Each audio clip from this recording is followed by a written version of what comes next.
Hi, it's Jessica Walden with the Greater Macon Chamber of Commerce. And I'm Christy Miner, Chair of the Government and Military Affairs Committee. And we are proudly standing here in the middle of cherry blossom season. We are at Carolyn Creighton Park, overlooking all the activities and festivities going on. We're proud board members of the Cherry Blossom Festival, and send our greatest congrats to the team, the staff, the organizers, all the volunteers, the sponsors, and the participants who make this incredible time in Macon, Georgia possible. Great job this year. You can just see it's lively as it can be. And look at this weather. It's perfect. Perfect. And it's very appropriate, don't you think, that we're standing amidst a carnival? And we do have a fun house in the background. We want an alliteration as our lawmakers get to the final stretch of this legislative session this week.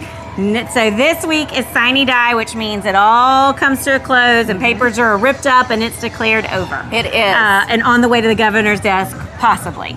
So a lot of things that are uncertain right now, a lot of things that are going to change this week. The push and pull over those taxes, yes, right? Where is that going to end up landing? We'll exactly. see. And our chamber will continue to do our best to communicate some of this. Where we're looking is, what does it mean for local government control? What does it mean for our businesses?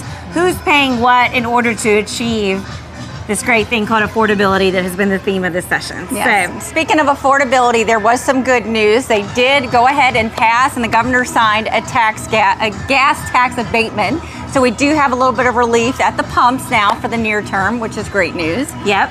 And then more good news is HB 376 is on its way to the governor's desk. One of the few ones that we know are sailing that way. And it's so important because Macon really came together on this.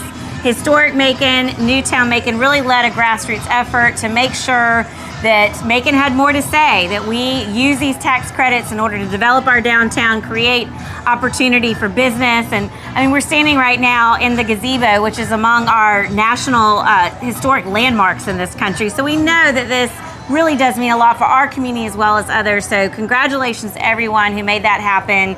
And thank you for contacting your local elected officials on that.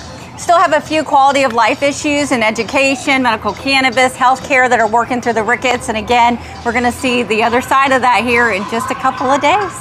Well, let's have some fun with it. There's a fun house behind us. Yeah. There is one bill that you and I have been watching extremely close as it made its way out of the House and into the Senate. What is that one, Chrissy? Well, is the lemon pepper going to be the official chicken wing flavor of Georgia, right? It's a mystery, but so far it's looking good unless the governor doesn't like lemon pepper, because he can veto it. I'm looking around for the lemon pepper wings here right now. Will it be? We'll even bring you that news too. So we'll have some more content in this newsletter that tracks some of the bills that we're watching. And of course, thank y'all for tuning in, and thank you to those who have been serving over our 2026 legislative session. We will be up at the Capitol next week on sine die.